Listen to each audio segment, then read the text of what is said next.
Welcome to this episode with Philip Shepherd. So Philip is the Jean-Luc Picard of embodiment. He's the poet laureate of embodiment. He's the Shakespeare of embodiment. He's deep, he's poetic. He's known for his work linking the body and the environment, author of several very good books, including Radical Wholeness, which I highly recommend. That's on the reading list for my students. He's done stuff with us over the years, many times, and always a great speaker, lots to offer. So I think without further ado, obviously, as normal, tell your friends, look at what else is coming up. But Philip, over to you. Thank you, Mark. Thank you, Mark. I'm hoping we can cover territory in the next 45 minutes or so that clarifies something for you, that gives you something to take away. I'd be sad if it were just an entertaining 45 minutes that was forgotten by tomorrow. And so to begin with, in terms of facing a crisis, in terms of finding our resilience, I think it's really crucial to take note of the instructions that we've all been given by our culture that tell us how to deal with challenges. And life, of course, is just a succession of challenges. And until you see those instructions clearly, it's really hard to have choice about how you react in a crisis or under stress. And those instructions are actually encoded in our neurology. So it's a matter of feeling your bias and gaining the ability to question it. So what are these instructions? The simplest way of speaking to them is that we are told that the head will save you, that its intelligence is supreme. Put your head in charge. It's your best bet. And it's an instruction that isn't told to us directly. I mean, we're told, you got to have a good head on your shoulders, and two heads are better than one. So there's all that, but it's modeled for us. I mean, when you think of organizations, and the leader of any organization is the head of that organization, this is completely natural to us because the head should be in charge. Whether it's a school bake sale or a government or the church, the leader is the head. And you think about the church and you think, well, here's an institution based on faith, based on love. What if the leader of the church were the heart of the church, or the lungs of the church, because breath and spirit share an etymological root? But it just rankles for it. No, the head, the heart shouldn't be in charge. The head should be in charge. I mean, that's our gut response to that. So it's sort of ironic, this reflex to go up to the head and put it in charge, because the body processes over 1 billion times more information than we can be consciously aware of. It is the quantum computer of the self, if you will. We sometimes think the body's intelligence operates slowly. The body thinks more slowly. The brain in the head is lightning fast. No, the body is processing so much more information. It's actually faster than the conscious awareness in the head. And you can see that I was just watching the Australian Open. Tennis is one of my favorite sports. And, these guys aren't thinking, oh, I should reach the racket out to hit the ball. No, the body responds lightning fast and the ball goes back. So you can see the speed of the body's thinking in that way. But in another way, it feels slow because it is attuning to the world. It's the body's cells are dancing to the currents of the present and the cues of the world around it and the deep harmonies running through it. And when you are at rest in the body, you are informed and guided and carried by that. So, what the body most deeply feels is the present. You can, I mean, that's pretty obvious. It feels your breath. It feels the room you're in. It feels maybe the world beyond that. It attunes to and feels the present. And what the head, the intelligence of the head does is it observes the present, and it's reactive in its responses. There is value in that. I'd hate to say chuck the head and go to the body. It's not a matter of one or the other. It's a matter of bringing them together. The value in the head is that it gains perspective, and you step back from something to gain perspective. When you're in the middle of something, you just don't have perspective on it. It's as you gain the distance of time, or you gain the spatial distance from something, that you gain perspective. There's huge benefit in gaining perspective on the world.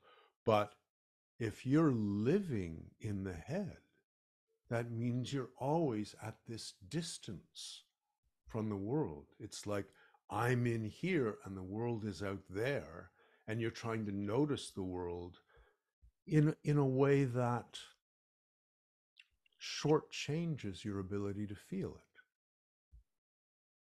And there's a real balance between knowing cognitively, objectively, and knowing through what you feel. We gravitate towards needing to know, what should I do? What's going on in a cognitive way? And just to say, if you look around the room you're in, look out a window, there's nothing you see that you don't know what it is. Now, if you know what something is, I mean, why the heck would you bother feeling it? You already know what it is. I know that's a tree. Why should I feel it? And so that mode of living in the head divorces us from this resonance of the body. And just to say, I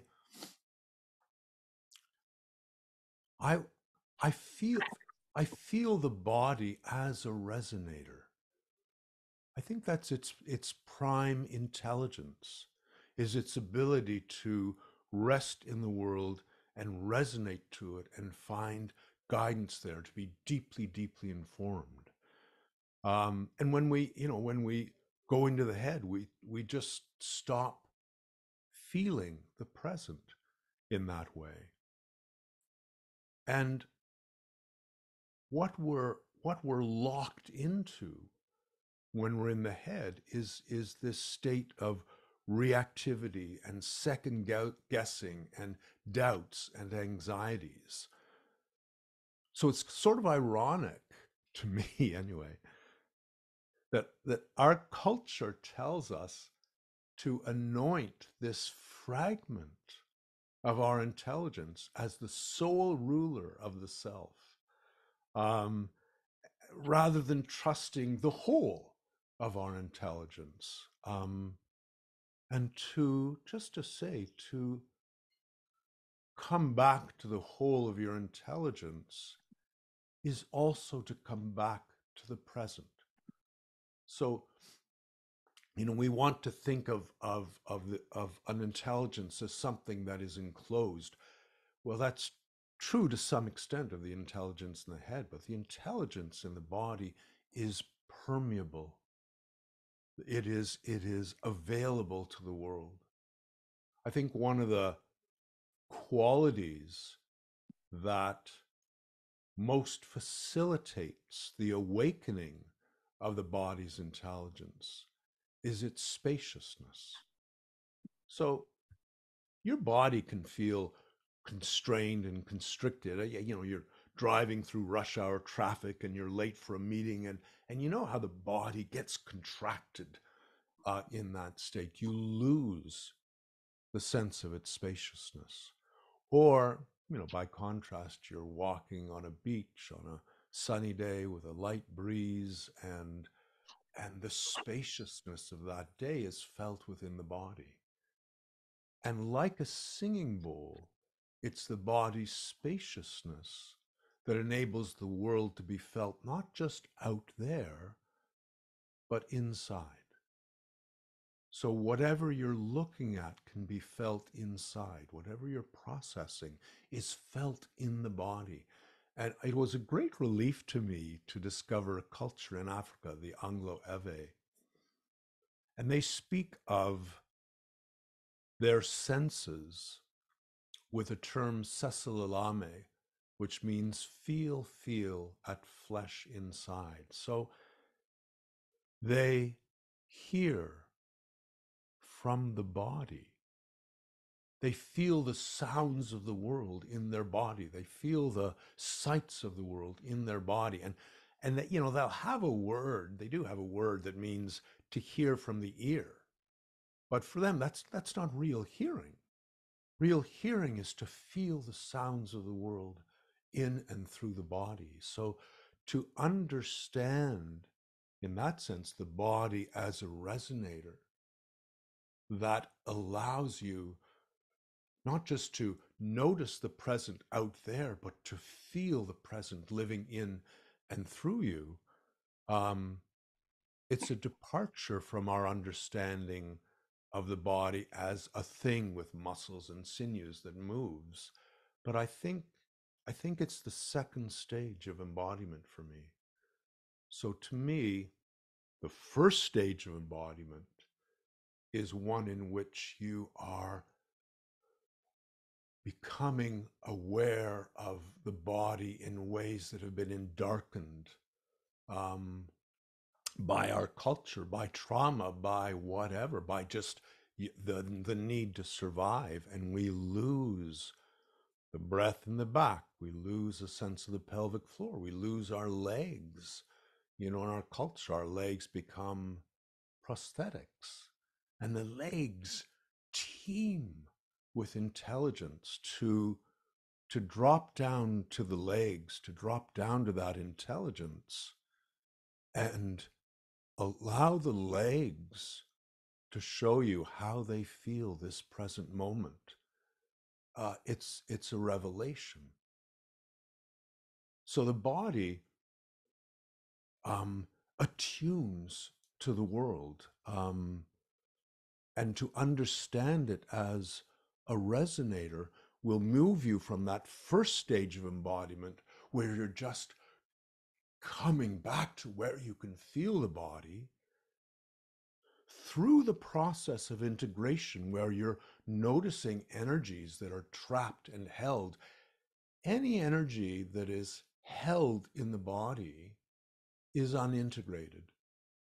Any unintegrated energy is reactive. So if you find yourself being reactive in a situation, understand that as a little gift, because now you've experienced an unintegrated energy and you can go through the process of bringing it back to the core of your being, of integrating it. And as those energies are integrated, the body once more gains the spaciousness that allows it to be in the world and allows the world to be in and through it. So to live in the head is to be in a state of self-consciousness. And I mean that in a very literal way. When you're in the head, you are conscious of the body. You're noticing the body. You're often supervising it, telling it what to do for its own good, or or whatever, there's this divided relationship between you sitting up here and the body down there that you're trying to notice. Self-consciousness is a state we take for granted. That running commentary in the head, that obsession with the question, what should I do? What should I do? And doing in our culture becomes paramount, and being becomes something that is secondary. So to understand self-consciousness, we recognize it in others right away. My background is theater, and if you're watching a play, you can tell right away if an actor is self-conscious. We call such actors wooden, because that actor is sitting in their head. It's like they're the puppet master of the body. By contrast, when we really awaken to an actor, when an actor comes on stage and it's like, whoa, what we speak of in a situation like that is the actor's presence. The actor's presence, it's not a quality the actor possesses. I mean, we'll say an actor possesses presence, but that, to me, that's a completely erroneous understanding. The actor who is present is permeable to what is here now, and is informed by the present, and guided by it, and activated by it.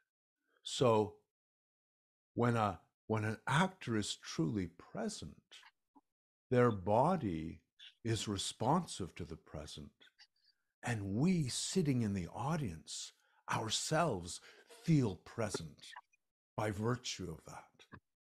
The present is made manifest in the actor who is that available to the present. So the present isn't just something to be noted. The present is your reality. The present is your profoundest resource.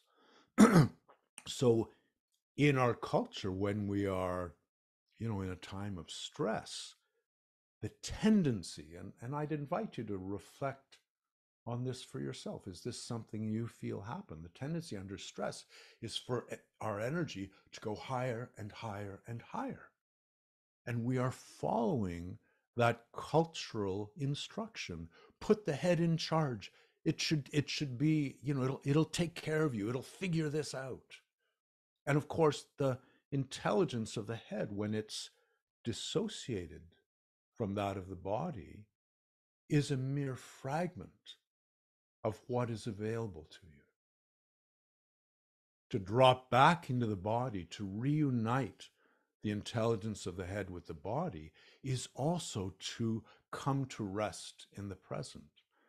And when you're at rest in the present, you are at rest in the whole of your intelligence. And the guidance that is available there is impeccable. So there is companionship in the present. There is attunement. Everything in the present is attuned to everything else.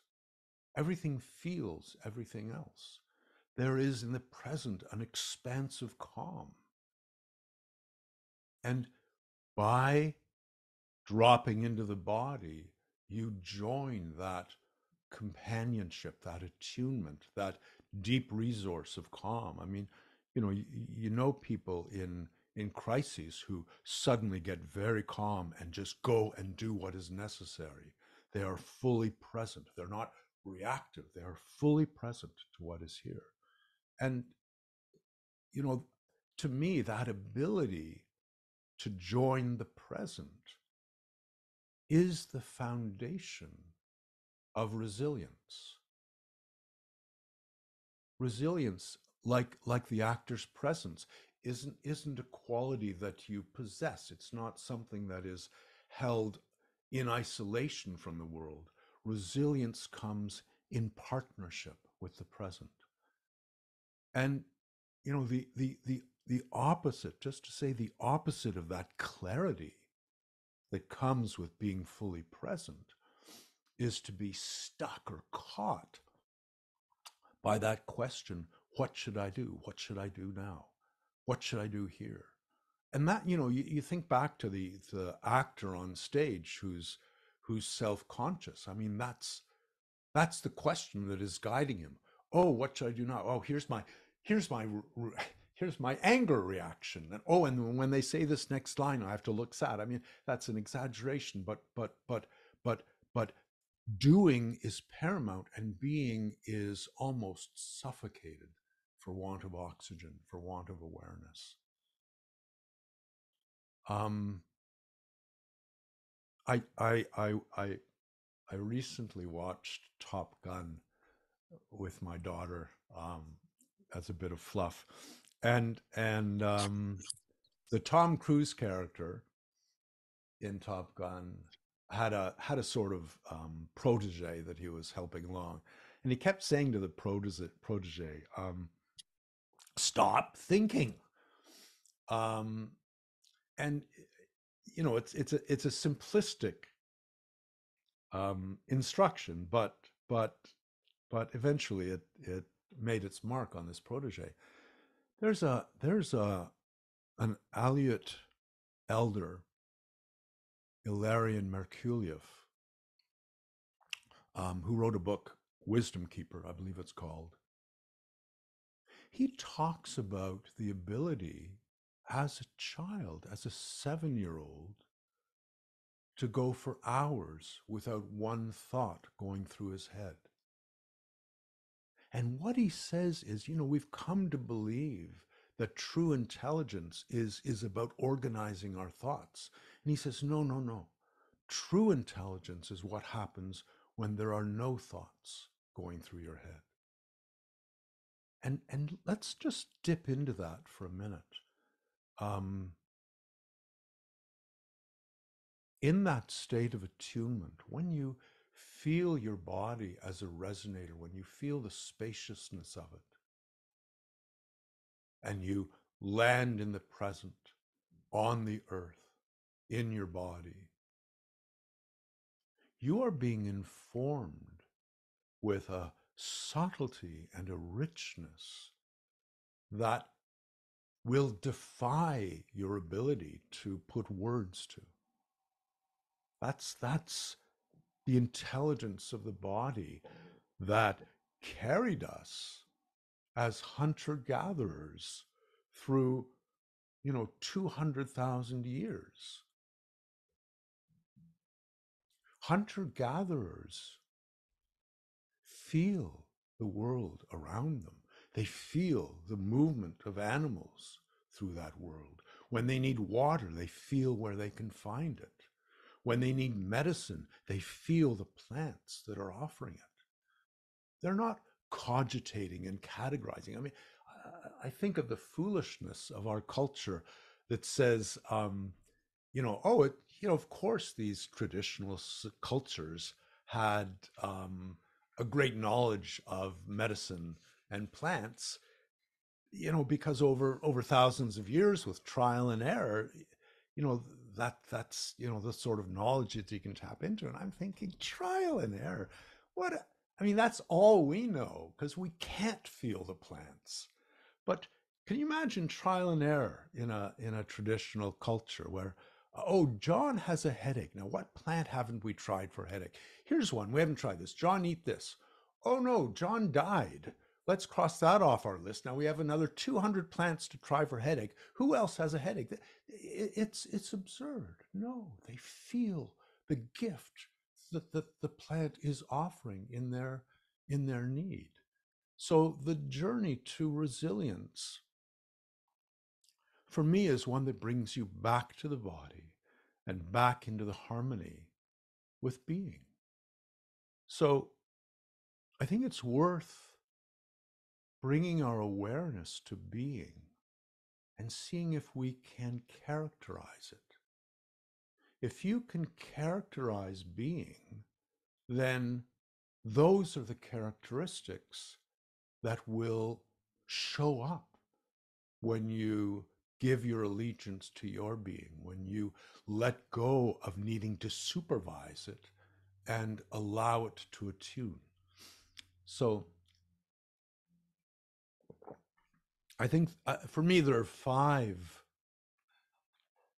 really pertinent characteristics of being. And one is spaciousness. And I've spoken of the body's spaciousness as foundational to our experience of being.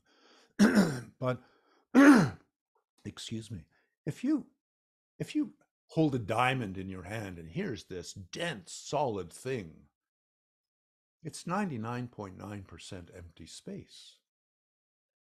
Being is inherently spacious. Space is its medium. And to reclaim for yourself that spaciousness of your being is to once again open the bridge to the present, to allow yourself to resonate to it.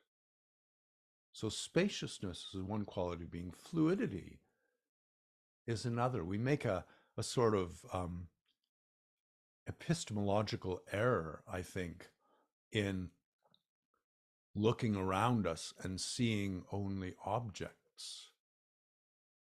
In one sense, there are no fixed objects in our world. Everything is in a state of fluidity. Everything is changing.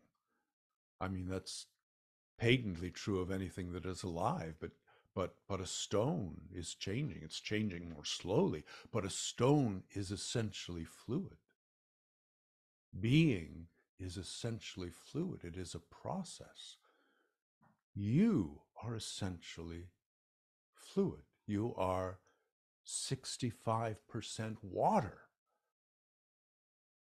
And we retract from our fluidity. We feel it as something dangerous. We want to be solid. We want to know, feel the body as something reliable. And yes, it's reliable, but its fluidity is what makes it reliable, because its fluidity is what enables its responsiveness to the world.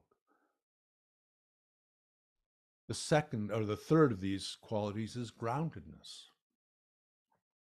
I spoke of, in a stressful situation, you may have experienced your energy going higher and higher and higher. Our neurology has been encoded with the message that the higher the better.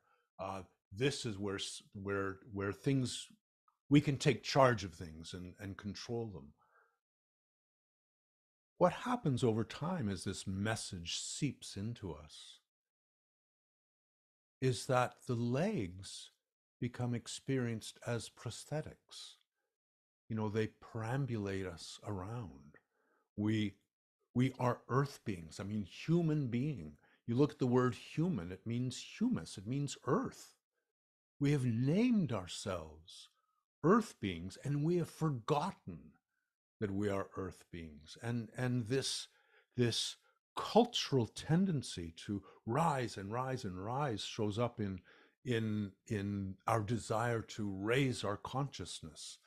And to speak to someone who lives in their head about raising their consciousness, I think is very dangerous. Once in a while I'll give a talk, and I'll call the talk "Lower Your Consciousness," because that, to me, that is what we need to come back to our humanity, to feel that energy descend through the body and come to rest on the earth. And there's the companionship that has been waiting for you as you come to rest on the earth. The fourth of these qualities of being, for me, is centeredness. Everything has a center. Nature tends to move in spirals. You look at the florets on a sunflower or a pine cone, they move in spirals. Galaxies move in spirals. Every spiral has a center. You know, you look at a flower, it has a center. The earth has a center around which the moon revolves, to which our bodies point when we stand upright. The sun is the center of the solar system. Our galaxy has a black hole at its center. And we have a center. And our center is not in the head. To feel your center in the head is to put yourself off balance. Our center is in the body, and it's deep, deep within the pelvic bowl. The center is a still point.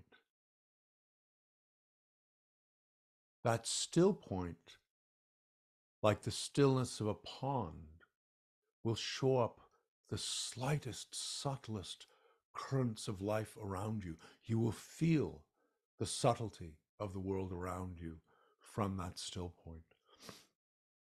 The last of these qualities of being is centeredness. Is attunement. And I've spoken of attunement. Everything attunes to everything. You, right now, are attuning to the universe. And that may seem like an exaggeration, but it's not. Every electron is in accord with the whole. You are feeling, your body is feeling, is resonating to the world around you. If only you could come back to that attunement. So what I'd like to do is talk us through a practice that I'm hoping will enable us to feel the centeredness and the groundedness at the same time. Because for me, those two qualities, centeredness and groundedness, are really fundamental to our resilience. If you're centered, you're resilient. If you're grounded, you're resilient. And it's a bit of a challenge because you know, we've been taught that the head is our center. How do we find another center? Just to say, our earliest ancestors experienced their center in the pelvic bowl.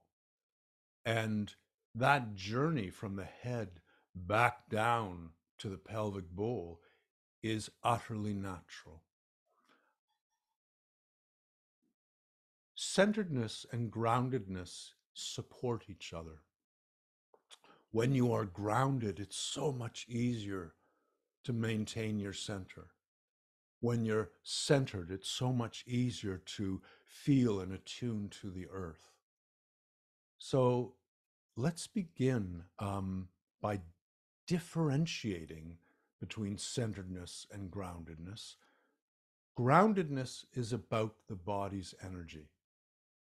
When the body's energy goes high, you lose your groundedness.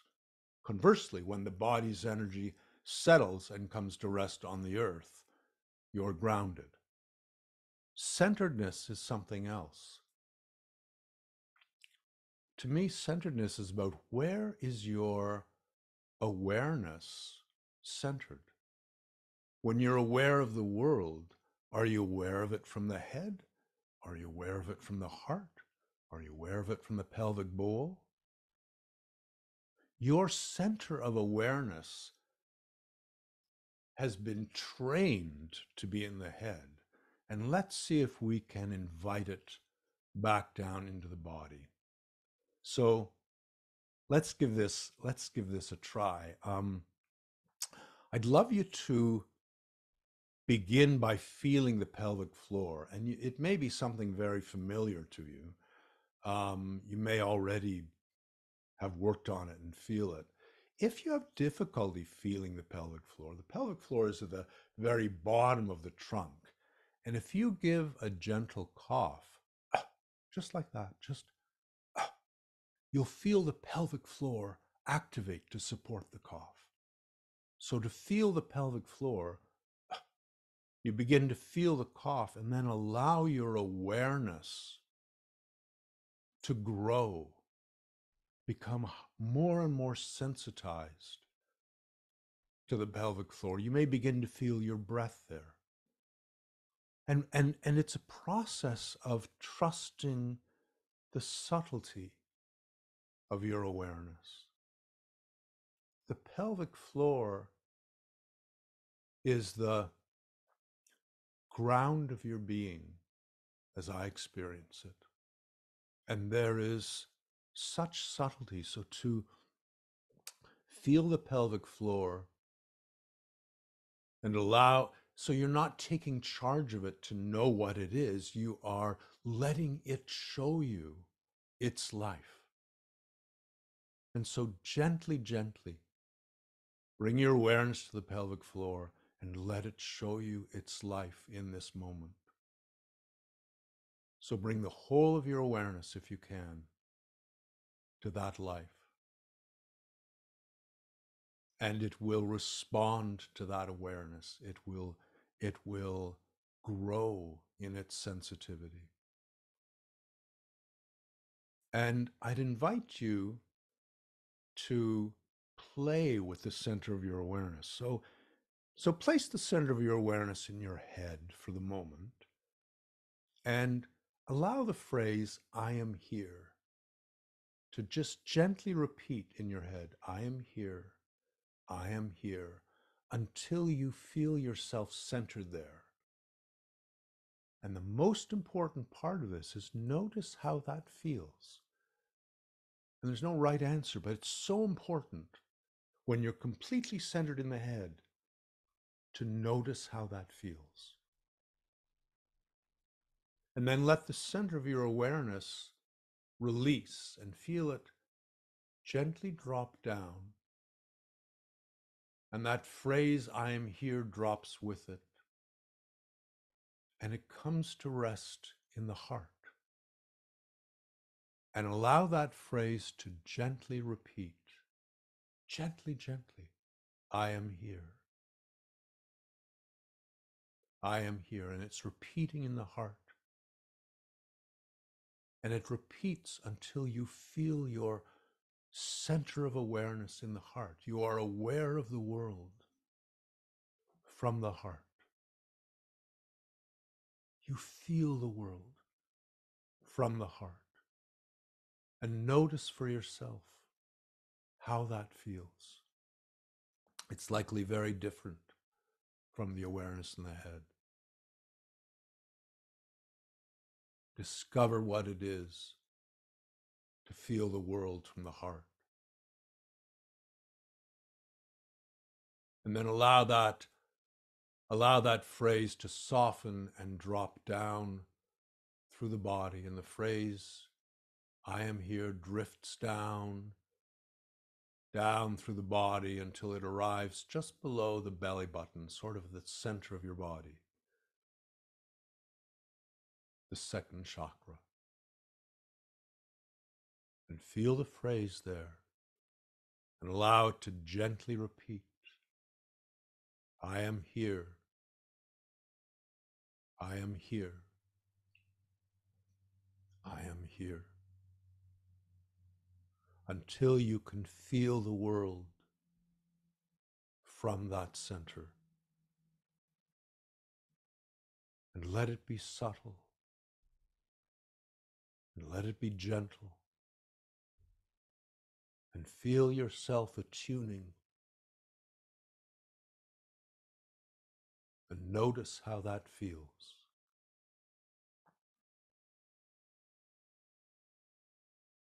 Simply attune, without seeking any conclusion, without wanting any answers. Just feel. And then allow that phrase to gently release, and now it drops down through the depths of the pelvic floor, through the depths of the pelvic bowl, towards the pelvic floor. And that phrase gently drops, gently drops, gently drops, until it arrives on the pelvic floor.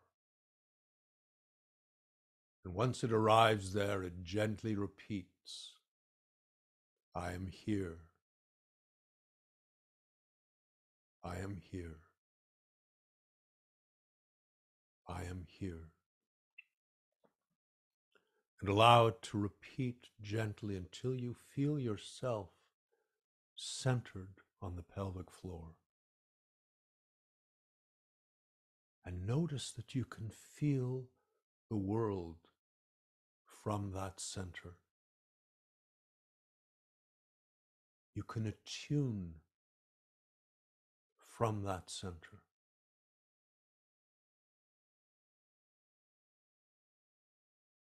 And within that center, you may discover that still point I spoke of, like the black hole at the center of our galaxy.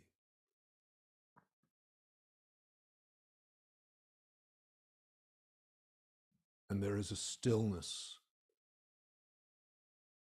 that shows up by relief,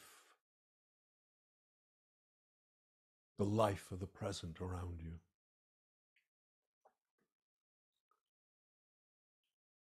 And still at rest there, I'd invite you to notice any shadows of energy in the body, anywhere the body's spaciousness is compromised. And these are unintegrated energies that are held in the body. They're like orphans that need to be seen and unconditionally accepted and loved. And so there may be like a little knot or a little secret pocket of anxiety somewhere that is held like a shadow in the body, compromising its spaciousness. And what I'd invite you to do is bring your attention to it without judgment, without asking it to be different in any way from what it is, to give it that unconditional acceptance, to honor it by feeling it as it is. And there may be sort of in the background of your cells a white noise, the jitteriness of our culture, and to bring your awareness to that stuck energy, that sort of frantic humming in the background of your being, without judging it, without asking it to be different, but just to honor it, to feel it and honor it as it is. And you may feel the driving energy of your thoughts, and you can go behind the thoughts. So it's not a matter of putting your attention on the thoughts, but behind the thoughts is an energy that drives them. And to locate that energy for yourself, to give it your unconditional acceptance, to welcome it. And there may be a tugging somewhere in the body. We live in anticipation. What next? Where next? We're always reaching out of the present towards the future. And to feel like little fish hooks, that tugging out of the present in your body. And again, to feel it without judgment, to just notice it, and to notice with each of these energies that they are compromising the spaciousness of your body. And then very gently give that energy the whole of your attention. So you feel all of those energies within the body as you might open your eyes on a star field at night. And you feel them in all their diversity and all their specificity. And then as gently as you can, give those energies permission to begin to melt. And you feel them liquefy. You feel them melt, and as they do, they begin to trickle down inside the body the way water trickles down through pebbles.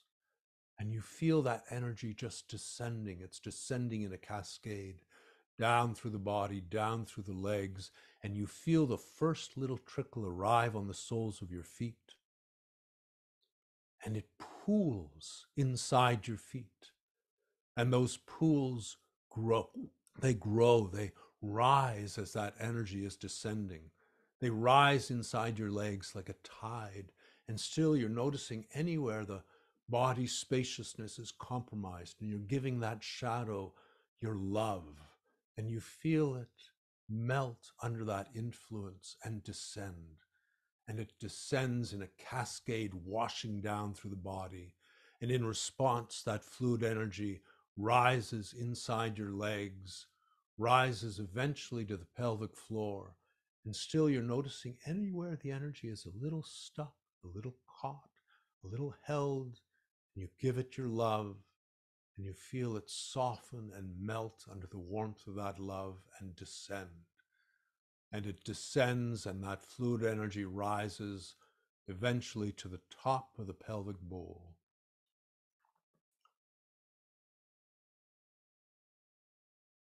And as the last few trickles descend, just notice the spaciousness above the pelvic bowl. Room enough inside your body for all the world to be felt. And then feel that fluid energy in the legs and the pelvic bowl, and discover for yourself how to let that energy come completely to rest. What is the risk for you in allowing your energy to completely rest on the earth? And it rests more deeply, and you feel the weight of that energy come to rest on the soles of your feet. And it rests more deeply still, and you feel that energy join the earth. And it rests more deeply still, and you feel yourself join the present.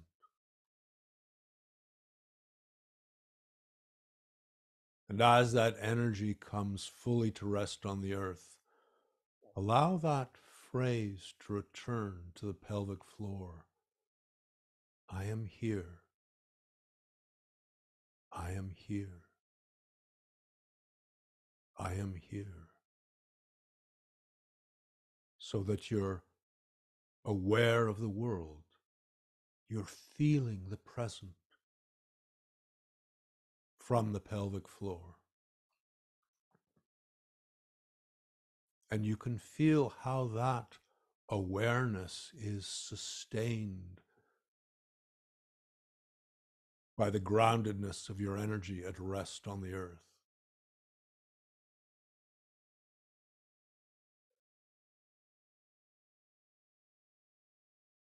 And at this point, you've come home, not just to yourself, but to the strength that underpins your resilience. And be patient with it, and be gentle with it.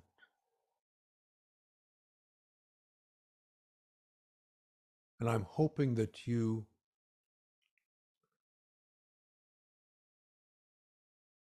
return to it for yourself in your own time, in your own way.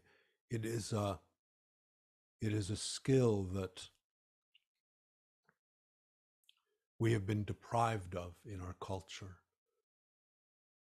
It's a skill that takes patience and dedication to come home to.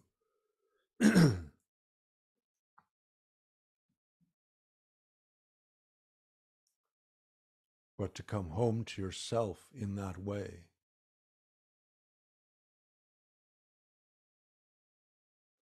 is to come back to all those qualities of being, your fluidity, your spaciousness, your groundedness, your centeredness, your attunement.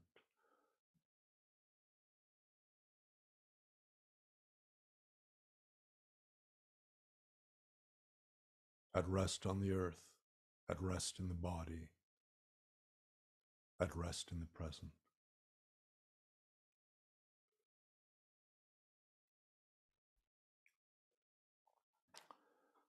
So we've come to the end. Please linger there. I don't wish to pull you out of the experience. But we have time for questions if there are questions. And you, I don't know, you can put your hand up and we'll unmute you. That little reactions at the bottom of the screen, or you could type one in the chat, and I'll keep my eye out. Hey, Phil, there was a question right at the beginning about what was the book you mentioned. It was about 20 minutes in, if you remember. Oh yeah, A Wisdom Keeper, by Ilarion, Ilarion Merculief, Merculief. I just loved that book. I'd recommend it to anyone. Yeah. There's a question in the chat. How did you come to this? Big question, but do you want to give that one a go? My life story. I as a teenager, I could literally feel how my culture was asking me to buy into a story that was a fantasy. I don't know how else to say it. And because I was immersed in the culture and born of the culture, you know, I was wired to fall into this fantasy, and I fought it. I mean, I literally fought it, and eventually realized if I remained in my culture, I would succumb. You know, it would wear me down. So I went to England and bought a bicycle and headed off for Japan. And in Japan, once I got there, I studied classical no theater, the most consummate art form I've ever encountered. And in no theater, that awareness in the belly is paramount. So when a head turns and sees, they are seeing from that place. When an arm lifts, it's lifting from that awareness. And so I was a teenager learning this, and I spent my whole life making sense of it for myself. That's the thumbnail version of how I got to this. I've had mentors, I've had practices that have helped me immeasurably along the way. Great. There's people asking about your book, so feel free to plug those. I think, you know, Philip's a great writer as well as a great teacher, which is not always the case. So I just want to recommend Philip's books, and maybe we can stick some links to those in the chat. There's someone with a hand up and also some questions in the chat, Philip, so you're cool. Janet, it's so good to see you, Janet. Can you unmute? Are you able to unmute? I've asked you to unmute, Janet. Great, thank you. Hi, Philip. Hi. The old barn. Anyway, I'm starting to work with people in their death and dying process, and I'm really interested in like the concept of you know, how do you bring them through what you've just done for us now, and centering like what are your thoughts about like in the death and dying process where palliative care is so stuck on keeping us from not dying. Yeah. How do we begin to die? Yeah, it's like our cultural obsession. What should I do? What should I do? So, you know, the body is failing. What should I do? How should I fix it? What? And you know, in the broadest terms, to bring them back to an experience of their being, to let them be in this room at this moment with their breath. We're looking for safety in our culture. And the reality is life isn't safe. It just isn't. I mean, you're going to get hurt. You're going to suffer grief and loss. And what we miss in looking for safety is security. And there is no more profound security than the security of your being. To come back to, I am here. I am here. It's a beginning. Thank you. Yeah, so good to see you, Jan. There's another hand up, D. Hello. Hello. First, I want to say thank you so much. That was the best acting lesson I've ever experienced, and your description of everything is so comprehensive. In the beginning, you mentioned, and I didn't see this on your website, so I'm asking now. There were 4 stages of embodiment. Would you repeat those? Yeah, two stages of embodiment, really. And the first is just feeling the body. We have been dulled to the world. Our bodies have been desensitized. So to recover those sensitivities, and then through a process of integration to recover the body's spaciousness. So in that final state of embodiment, and I'm not saying it's final, who knows what lies beyond that, but in these 2 stages of embodiment, in that state of emptiness, I am available to the present. I feel it living in and through me. Yeah. Thank you. Thank you. And Mark, you said there was a written... Yeah, there's a bunch in the chat. There's also a Q&A box. Seems like not everyone can use it. But one that's got a couple of upvotes in the Q&A box is, what is the difference in quality of being in resting in the heart versus the pelvic bowl? And that's from Alison. Good question, Alison. I don't mention the heart much, and here's why. In our culture, we know the heart's important, and we send little heart emojis, and Valentine's Day is coming, but we're often trying to go from the head to the heart. And when we go from the head to the heart remains supervisory. It likes to tell the heart what to do. Oh, you should open here. Oh, here's where you should feel love. The heart, if it's not expressing your being, what is it expressing? And if it's not connected with your being, how can it express your being? So to me, the pelvic bowl is that foundation of your being, the realm of your being. And I feel the heart, I feel like the roots of a flower in the rich loam of my being, and the stem of the flower coming up through my body, and the flower is the heart. And when my being feels the presence of someone, my heart knows what to do. I don't need to tell it what to do. It opens. And I feel the heart as the portal through which my wholeness meets the wholeness of the world.